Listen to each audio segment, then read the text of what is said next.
लोकहानौ चिंतान कार्या निवेदितात्मलोकवेदत्वा न तया सिद्धौ लोकव्यवहारो हेयः किन्तु फलत्यागः तत्साधनं च कार्यमेव। स्त्रीधननास्तिकचरित्रं न श्रवणीयं टिप्पणी आपल्याला स्त्रियांच्या विषयी धनाच्या विषयी नास्तिक मंडळी त्यांच्याविषयी काही बोलू नये, बसू नये, त्यांच्यामध्ये जाऊ नये. पण साधकाच्या अवस्थेमध्ये या सगळ्या गोष्टींचा त्यागच अभिप्रेत आहे. धन मिळवलं असेल तर चालेल, परंतु धनाच्या गोष्टीसारखं बोलत बसणं अति वाईट आहे.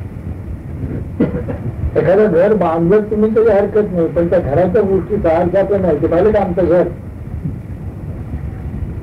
25 खोल्या आहेत, आजच्या मितीला किमान 3 लाख रुपये लागतील बांधायला. म्हणजे असं काहीतरी बोलत राहण्यासारखं ते वाईट आहे. स्त्री धन नास्तिक चरित्रम न श्रवणीयम चित्तम नसता झालेलं आहे. अभिमान दंभादिकम त्याज्यम.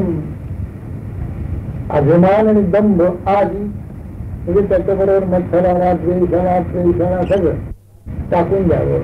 अभिमान दंभादिकम त्याज्यम. साधकांनी काय सोडावे? अभिमान आणि दंभ सोडावा. अभिमान आणि दंभ दोन्ही शत्रू वाईट आहे. कामक्रोध त्याच्यापुढे काहीच नाही.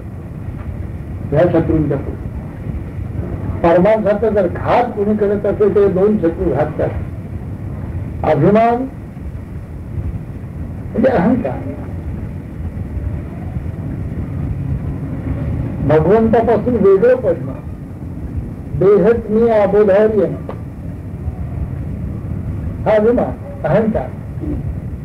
मी श्रीमंत आहे, मी पंडित आहे. अरे पण तू परमात्माच आहे. श्रीमंत आहे पंडित आहे हे काय सांगतो? ह्याच्यात कसला अभिमान? श्रीमंत आहे पंडित आहे तुझ्यापेक्षा पुष्कळ आहेत. जे धनाचे कुबेर मृत्यू पंडित, तर तू काय तू आणखी मी श्रीमंत आहे म्हणजे असं कसं अभिमान धरतो? पण देह मी म्हटला की सगळे अभिमान येतात त्याच्यात. म्हणून देहाच्या वरचा जो अभिमान आहे अहंकार आहे तो टाकला म्हणजे बाकी सगळे कोण म्हणतात खाली. उपाय काय? पांढरकरांनी ह्याच्यामध्ये उपाय सुचवला असा की आपण कोणी उडायचं. त्वमेव माता पिता त्वमेव, त्वमेव बंधू सखा त्वमेव. तू काय सगळं, मी नाही करत. अभिमानाचा व्याप कधी होतो? मी मला माझं. ह्याच्यात ना अभिमान. आपण हे 3 शब्द व्यक्त करा. मी मला माझं. जीवन कसं आनंद निर्भर होत राहील. त्यांना दुसरं सांगायचंच नाही. आनंदात राहा, सुखी राहा, शांत राहा. त्याच्याविषयी काहीच सांगायचं नाही. काय करावं आनंदित राहायला? मी मला माझं टाकावं. अभिमान टाकावं. अभिमान दंभ त्याग. महाराजांनी तेच सुचवलं, सगळी मंडळी तेच सुचवलं. जोपर्यंत आपण बाजूला पडतो ना वेगळं काहीतरी आहे असं काय म्हणत नाही. तू आणि तुझंच आहे सर. तू म्हणशील ते, मी म्हणेन ते नाही, मी कोणी नाही असं का म्हणत नाही. हा अभिमान, हा त्याग. अतिशय मी कोणीतरी असं अगदी लहान 12-15 वर्षाच्या मुलापासून थेट 80-90 वर्षाच्या वृद्ध माणसापर्यंत मी मला आणि माझं यातनं काही सुटका होत नाही. ते काय वाटेल ते करा, धडपड करतो पण नाही शोध. महात्मा राहील भगवंताला मोठ्या करुणेने की तू मला सोडव, मला नाही सुटेल, तू मला सोडव. त्याच्यात आपली उत्कट इच्छा पाहिजे हे टाकायची, त्याची दिसत नाही. मी मला हे आवडणार नाही, मी हे करीन, मला हे पाहिजे असं नेहमी भाषा असतं. कोण मी? आपण किती क्षुल्लक आहोत. आज आहोत उद्या नाही. त्याच्यात मी आणि माझंच असलं. कोण विचारतो तुला जगात? एवढं मोठं विश्वात चक्र आहे, त्याच्यामध्ये तू एक कण तरी आहेस का? कसलं माझं म्हणतोय? कोणाला माझं म्हणतोय? बायकोला, धनाला, संपत्तीला, इमारतीला, शरीराला, इष्टमित्राला, कोणाला माझं म्हणतोयस तू? विवेकाने देखील अभिमान टाकता येतो, पण साधनेने निश्चित आहे.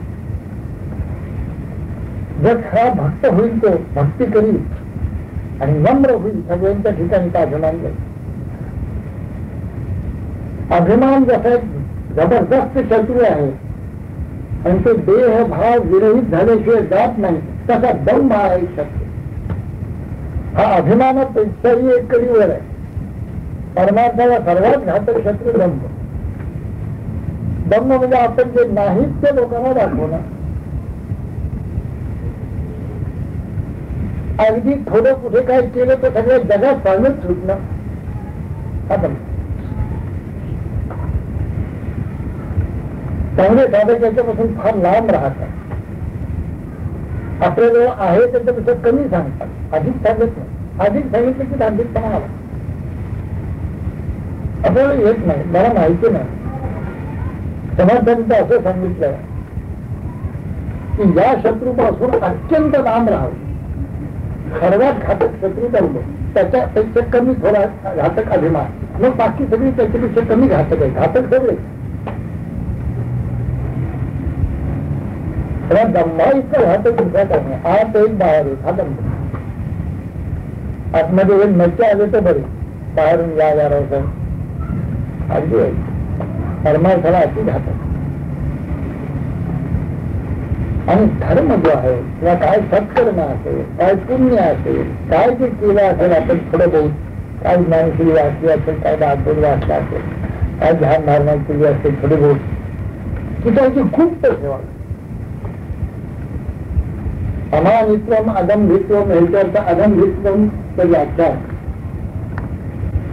जसा शेतकरी पेरलेलं पांघरून ठेवतो त्याच्यावर माती घालून, तसं जे काही दान पुण्य आपल्या हातून घडलं असेल ते गुप्त कधी प्रकट करू नये.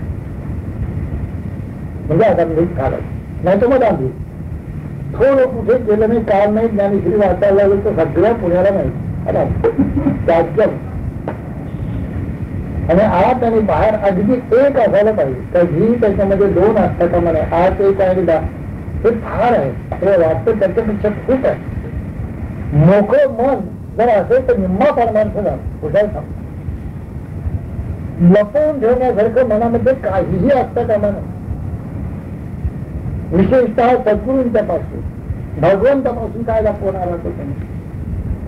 आणि भगवंताला मोकळं करून टाकावं. सकाळी उठल्याबरोबर त्याच्यापुढे नमस्कार घालावे आणि मोकळं करावं. असलं बाहेर सगळं काढून टाकावं.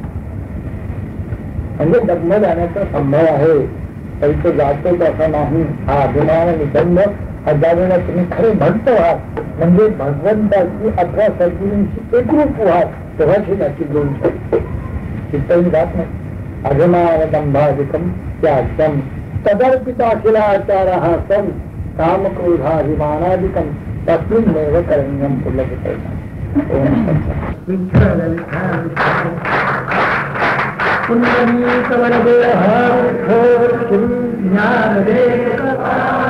ज्ञानेश्वर महाराज की जय, सब संतन की जय जय.